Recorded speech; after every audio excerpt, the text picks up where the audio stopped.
ಇವತ್ತಿನ ವಿಡಿಯೋದಲ್ಲಿ ಬದನೆಕಾಯಿ ಅಂದರೆ ಯಾರಿಗೆಲ್ಲ ಇಷ್ಟ ಆಗೋದಿಲ್ಲ ಅಂಥವರಿಗೆ ಒಂದು ಒಳ್ಳೆ ರೆಸಿಪಿನ ತಿಳಿಸ್ಕೊಡ್ತಾ ಇದ್ದೀನಿ. ಬಿಸಿ ಬಿಸಿ ಅನ್ನ, ಮುದ್ದೆ, ಚಪಾತಿ ಎಲ್ಲದಕ್ಕೂ ಸಹ ತುಂಬ ರುಚಿಯಾಗಿರುತ್ತೆ.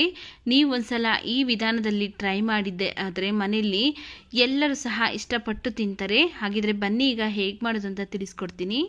ನೋಡಿ, ಇಲ್ಲಿ ನಾನು ಒಂದು 5 ಬದನೆಕಾಯಿನ ತಗೊಂಡು ಈ ರೀತಿ ಉದ್ದುದ್ದಾಗಿ ಸ್ಲೈಸಸ್ ಆಗಿ ಕಟ್ ಮಾಡಿಕೊಂಡು ಉಪ್ಪು ನೀರಿಗೆ ಹಾಕಿ ಇಟ್ಕೊಳ್ತೀನಿ. ಉಪ್ಪು ನೀರಿಗೆ ಹಾಕೋದ್ರಿಂದ ಬದನೆಕಾಯಿ ಕಪ್ಪಾಗೋದಿಲ್ಲ. ಆದ್ದರಿಂದ ನಾನಿಲ್ಲಿ ಬದನೆಕಾಯಿನೆಲ್ಲ ಕಟ್ ಮಾಡಿಬಿಟ್ಟು ಉಪ್ಪು ನೀರಿಗೆ ಹಾಕಿ ಇಟ್ಕೊಳ್ತೀನಿ.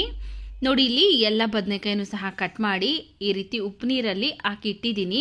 ಈಗ ಇದನ್ನು ಸೈಡ್ಗಿಟ್ಟು ಒಗ್ಗರಣೆ ಮಾಡ್ಕೊಳ್ಳೋಣ ಬನ್ನಿ.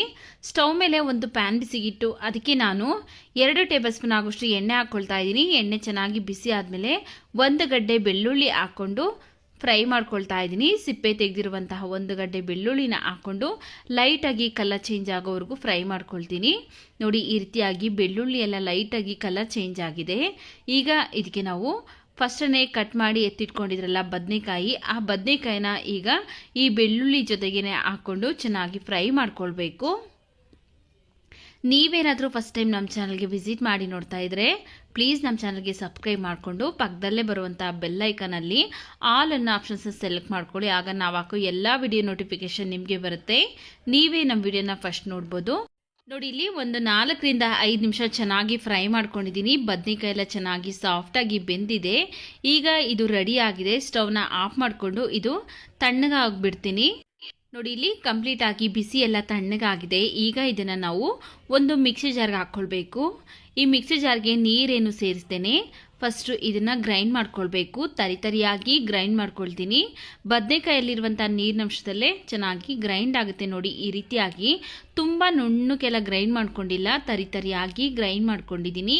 ಈಗ ಇದನ್ನು ಸೈಡ್ಗಿಟ್ಟು ಫಸ್ಟನ್ನೇ ಬದನೆಕಾಯಿ ಫ್ರೈ ಮಾಡ್ಕೊಂಡಿದ್ರಲ್ಲ ಅದೇ ಪ್ಯಾನ್ನೇ ಮತ್ತೆ ಬಿಸಿಗಿಟ್ಟು 1 ಸ್ಪೂನ್ ಆಗೋಷ್ಟು ಎಣ್ಣೆ ಹಾಕ್ಕೊಂಡಿದ್ದೀನಿ. ಎಣ್ಣೆ ಚೆನ್ನಾಗಿ ಬಿಸಿ ಆದಮೇಲೆ ಸ್ವಲ್ಪ ಸಾಸಿವೆ ಹಾಕ್ಕೊಂಡಿದ್ದೀನಿ. ಹಾಗೆಯೇ ಇದಕ್ಕೆ 1 ಸ್ಪೂನ್ ಉದ್ದಿನಬೇಳೆ, 1 ಸ್ಪೂನ್ ಕಡಲೆಬೇಳೆ ಹಾಕ್ಕೊಂಡು ಫ್ರೈ ಮಾಡ್ಕೊಳ್ತಾ ಇದ್ದೀನಿ. ಇವಿಷ್ಟು ಲೈಟಾಗಿ ಕಲರ್ ಚೇಂಜ್ ಆಗಬೇಕು, ಅಲ್ಲಿವರೆಗೂ ಫ್ರೈ ಮಾಡಿಕೊಂಡು ಈಗ ಇದಕ್ಕೆ ನಾನು 1 ಈರುಳ್ಳಿನ ಸಣ್ಣದಾಗಿ ಕಟ್ ಮಾಡಿ ಹಾಕ್ಕೊಂಡು ಈರುಳ್ಳಿನೆಲ್ಲ ಈಗ ನಾವು ಎಣ್ಣೆಯಲ್ಲೇ ಚೆನ್ನಾಗಿ ಫ್ರೈ ಮಾಡ್ಕೊಳ್ಬೇಕು. ನೋಡಿ, ಈರುಳ್ಳಿ ಎಲ್ಲ ಇಷ್ಟು ಫ್ರೈ ಆದ ನಂತರ ಈಗ ಇದಕ್ಕೆ ಸ್ವಲ್ಪ ಹಸಿ ಕರಿಬೇವಿನ ಸೊಪ್ಪನ್ನು ಹಾಕ್ಕೊಂಡು ಇವೆರಡನ್ನೂ ಸಹ ಚೆನ್ನಾಗಿ ಫ್ರೈ ಮಾಡ್ಕೊಳ್ತೀನಿ. ನೋಡಿ, ಈಗ ಈರುಳ್ಳಿ ಫ್ರೈ ಆಗಿದೆ. ಈಗ ಇದಕ್ಕೆ ನಾನು 1 ಟೊಮೆಟೊ ಹಣ್ಣನ್ನು ಕಟ್ ಮಾಡಿ ಹಾಕ್ಕೊಂಡು ಟೊಮೆಟೊನೂ ಸಹ ಚೆನ್ನಾಗಿ ಫ್ರೈ ಮಾಡ್ಕೊಳ್ತಾ ಇದ್ದೀನಿ. ಟೊಮೆಟೊ ಎಲ್ಲ ಇಷ್ಟು ಫ್ರೈ ಆದಮೇಲೆ ಈಗ ಇದಕ್ಕೆ ಫಸ್ಟನ್ನೇ ಫ್ರೈ ಮಾಡಿ ಗ್ರೈಂಡ್ ಮಾಡಿ ಎತ್ತಿಟ್ಕೊಂಡಿದ್ರಲ್ಲ ಬದನೆಕಾಯಿ, ಆ ಬದನೆಕಾಯಿನ ಈಗ ಇದಕ್ಕೆ ಹಾಕ್ಕೊಳ್ತಾ ಇದ್ದೀನಿ. ನೋಡಿ, ತುಂಬ ಎಲ್ಲ ನುಣ್ಣಗೆಲ್ಲ ರುಬ್ಕೊಳ್ಳೋದಕ್ಕೆ ಹೋಗ್ಬೇಡಿ. ತರಿಯಾಗಿ ರುಬ್ಕೊಂಡಿದ್ರೇ ಈ ರೆಸಿಪಿ ಟೇಸ್ಟಿಯಾಗಿರೋದು.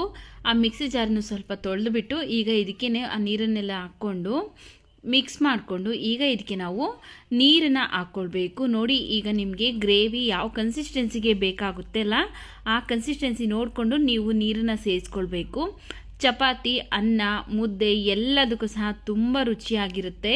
ನಾನಿಲ್ಲಿ 1 ಗ್ಲಾಸ್ ಆಗೋಷ್ಟು ನೀರನ್ನು ಹಾಕ್ಕೊಂಡಿದ್ದೀನಿ. ನೀರನ್ನು ಹಾಕಿ ಚೆನ್ನಾಗಿ ಒಂದ್ಸರಿ ಮಿಕ್ಸ್ ಮಾಡಿ 1/4 ಸ್ಪೂನ್ ಆಗೋಷ್ಟು ಅರಿಶಿನ ಪುಡಿ, 1/2 ಸ್ಪೂನ್ ಆಗೋಷ್ಟು ಖಾರದ ಪುಡಿ ಅಂದರೆ ರೆಡ್ ಚಿಲ್ಲಿ ಪೌಡರ್ ಹಾಕ್ಕೊಂಡಿದ್ದೀನಿ, 1 ಸ್ಪೂನ್ ಧನಿಯಾ ಪೌಡರ್ ಹಾಕ್ಕೊಳ್ತಾ ಇದ್ದೀನಿ.